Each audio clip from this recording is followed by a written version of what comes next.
ಒಳ ಮೀಸಲಾತಿ ವಿಚಾರ ರಾಜ್ಯ ಸರ್ಕಾರಕ್ಕೆ ದೊಡ್ಡ ತಲೆನೋವು ಉಂಟು ಮಾಡಿದೆ. ಒಳ ಮೀಸಲಾತಿ ವಿಚಾರವಾಗಿ ಚರ್ಚಿಸಿ ನಿರ್ಧಾರ ಕೈಗೊಳ್ಳೋದಕ್ಕೆ ನಾಳೆ ವಿಶೇಷ ಸಚಿವ ಸಂಪುಟ ಸಭೆಯನ್ನ ಕರೆಯಲಾಗಿದೆ. ಹೀಗಾಗಿ ನಾಳೆ ನಡೆಯುವ ವಿಶೇಷ ಸಚಿವ ಸಂಪುಟ ಸಭೆಯಲ್ಲಿ ಒಳ ಮೀಸಲಾತಿ ಬಗ್ಗೆ ಯಾವ ನಿರ್ಧಾರ ಸರ್ಕಾರ ತೆಗೆದುಕೊಳ್ಳಲಿದೆ ಅಂತ ಎಲ್ಲರ ಚಿತ್ತ ನೆಟ್ಟಿದೆ. ಈ ಬಗ್ಗೆ ಒಂದು ರಿಪೋರ್ಟ್ ನಿಮಗಾಗಿ. ರಾಜ್ಯ ಸರ್ಕಾರಕ್ಕೆ ತಲೆನೋವಾದ ಒಳ ಮೀಸಲಾತಿ ವಿವಾದ. ಒಳ ಮೀಸಲಾತಿ ಸಂಘರ್ಷಕ್ಕೆ ನಾಳೆಯೇ ಕ್ಯಾಬಿನೆಟ್ನಲ್ಲಿ ಸಿಗುತ್ತಾ ಉತ್ತರ? ಎಡಗೈ ಮತ್ತು ಬಲಗೈ ಸಮುದಾಯದ ನಡುವೆಯೇ ಜೋರಾದ ಫೈಟ್.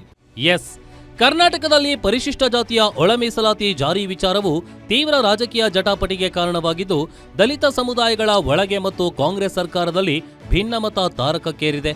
ದಲಿತ ಎಡಗೈ ಪಂಗಡಗಳ ಒತ್ತಡದ ನಡುವೆ ಸರ್ಕಾರಿ ನೇಮಕಾತಿಯಲ್ಲಿ ಒಳ ಮೀಸಲಾತಿ ಜಾರಿಗೊಳಿಸದೆ ಮುಂದುವರಿಯುತ್ತಿರುವ ನಿರ್ಧಾರವನ್ನು ಕೆಲವರು ವಿರೋಧಿಸುತ್ತಿದ್ದಾರೆ. ಇದೀಗ ರಾಜ್ಯ ಸರ್ಕಾರ ಮೊದಲಿದ್ದ 15% ಮೀಸಲಾತಿಯನ್ನ 17ಕ್ಕೆ ಏರಿಕೆ ಮಾಡಿ ರಾಜ್ಯಪಾಲರಿಗೆ ಶಿಫಾರಸು ಮಾಡಿರುವುದಕ್ಕೆ ಬ್ರೇಕ್ ಬಿದ್ದಿದೆ. ಹೀಗಾಗಿ ಕೆಲ ಬಲಗೈ ಸಮುದಾಯದ ಸಂಘಟನೆಗಳು ಮತ್ತು ಧರ್ಮಗುರುಗಳು ಮೀಸಲಾತಿ ವರದಿ ತಿರಸ್ಕರಿಸುವಂತೆ ಸಿಎಂ ಸಿದ್ದರಾಮಯ್ಯರಿಗೆ ಭೇಟಿಯಾಗಿ ಮನವಿ ಮಾಡಿದ್ದಾರೆ.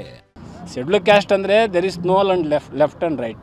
ಶೆಡ್ಯೂಲ್ ಕ್ಯಾಸ್ಟ್ ಅಂದರೆ 101 ಕಮ್ಯುನಿಟೀಸ್, 101 ಜಾತಿಗೂ ನೀವು ನ್ಯಾಯ ಕೊಡಬೇಕು ಅಂತ. ಕ್ಯಾಬಿನೆಟ್ನಲ್ಲಿ ಪ್ರವರ್ಗ ಏನಲ್ಲಿದ್ದಂಥ ಒಂದು ಗುಂಪನ್ನು ಪ್ರವರ್ಗ ಬಿಗ್ ಮಾಡಿಬಿಟ್ಟಿದ್ದಾರೆ. ನೋಟ್ ಶೀಟಲ್ಲಿ ಸಮಾಜ ಕಲ್ಯಾಣ ಇಲಾಖೆಯಲ್ಲಿ ಮಾಡಿರ್ತಕ್ಕಂಥದ್ದು. ನಮ್ಮ ಸಚಿವರಿಗೂ ನಾವು ಕೇಳಿದ್ರೆ ನಾವು ಹೇಗೆ ಕಳಿಸಿದ್ವಿ ಅದು ಬಿ ಆಗ್ಬಿಟ್ಟಿದೆ ಅಂತಾರೆ. ಅದೇ ಹೆಂಗೆ ವಿಧಾನಸೌಧದಲ್ಲಿ ಇದು ಬಿ ಆಗ್ಬಿಡುತ್ತೆ ಸರ್. ಹಂಗಾಗಿ ನಾವೇನು ಹೇಳ್ತಾ ಇದ್ದೀವಿ, ಜನರಿಗೆ ತೊಂದರೆ ಕೊಡಬೇಡಿ. ಏನು ಮೀಸಲಾತಿ ವಿಷಯ ಇಟ್ಕೊಂಡು ಜನರಲ್ ಕ್ಯಾಟಗರಿ ವಿದ್ಯಾರ್ಥಿಗಳು ಪಾಪ ಅವರಿಗೆ ಏಜ್ ಆಗ್ಬಿಟ್ಟಿದೆ, 56,000 ಹುದ್ದೆ ತುಂಬಿಲ್ಲ ಪಾಪ, ಅವರು ಈಗಾಗಲೇ ಗಲಾಟೆ ಮಾಡ್ತಿದ್ದಾರೆ. ಇನ್ನು ಈಗಾಗಲೇ ರಾಜ್ಯ ಸರ್ಕಾರ ನಾಗಮೋಹನ್ ದಾಸ್ ಆಯೋಗದಿಂದ ವರದಿ ಪಡೆದಿದೆ. ಇದರ ಬಗ್ಗೆ ಸದನದಲ್ಲಿ ಚರ್ಚೆಯೂ ಆಗಿದೆ. ಅಲ್ಲದೆ ರಾಜ್ಯಪಾಲರು ಕೂಡ ಅಂಕಿತ ಹಾಕಿದ್ದಾರೆ. ಆದರೆ ಇದೀಗ ರಾಜ್ಯ ಸರ್ಕಾರ ಪಡೆದಿರೋ ವರದಿಯೇ ಸಮರ್ಪಕವಾಗಿಲ್ಲ. ಉಪಜಾತಿಗಳನ್ನ ಎಡಗೈ ಮತ್ತು ಬಲಗೈ ಉಪಜಾತಿಗಳ ವಿಂಗಡಣೆ ಸರಿಯಾಗಿಲ್ಲ ಎನ್ನಲಾಗಿದೆ.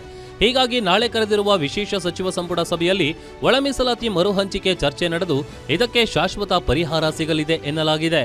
ಇಲ್ಲ, ಅದೆಲ್ಲವನ್ನು ಕೂಡ ಭಾಳ ಜನ ಪರ ವಿರುದ್ಧ ಎಕ್ಸ್ಪ್ರೆಸ್ ಮಾಡಿದ್ದಾರೆ.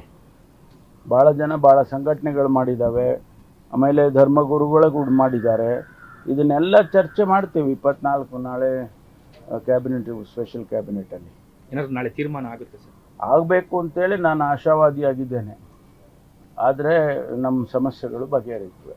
ಇನ್ನು ಮೀಸಲಾತಿಯಲ್ಲಿ ನ್ಯಾಯಯುತ ಪಾಲು ಸಿಗ್ತಿಲ್ಲ ಎಂದು ಆರೋಪಿಸಿ ಸದಾಶಿವ ಆಯೋಗದ ವರದಿಯನ್ನು ಜಾರಿಗೊಳಿಸಲು ಎಡಗೈ ಸಮುದಾಯಗಳು, ಮಾದಿಗ ಮತ್ತು ಇತರ ಉಪಜಾತಿಗಳು ಒತ್ತಾಯಿಸುತ್ತಿವೆ. ಈ ನಿಟ್ಟಿನಲ್ಲಿ ಹೋರಾಟ, ಚಳುವಳಿಗಳು ನಡೆಯುತ್ತಿವೆ.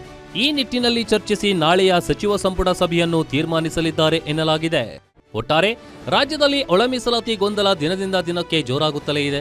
ಒಳ ಮೀಸಲಾತಿ ಪರ ವಿರೋಧವಾಗಿ ಸಚಿವ ಸಂಪುಟ ಸದಸ್ಯರೇ ಧ್ವನಿ ಎತ್ತುತ್ತಿರೋದು ಸರ್ಕಾರಕ್ಕೆ ತಲೆನೋವು ತಂದಿದೆ. ಹೀಗಾಗಿ ನಾಳೆ ನಡೆಯುವ ವಿಶೇಷ ಸಚಿವ ಸಂಪುಟದತ್ತ ಎಲ್ಲರ ಚಿತ್ತ ನೆಟ್ಟಿದ್ದು, ಸಿಎಂ ಸಿದ್ದರಾಮಯ್ಯ ಸರ್ಕಾರ ಯಾವ ರೀತಿ ನಿರ್ಧಾರ ಮಾಡುತ್ತದೆ ಅನ್ನೋದನ್ನ ಕಾದು ನೋಡಬೇಕು. Durgesh Nayak, political bureau, Guarantee News, Bengaluru.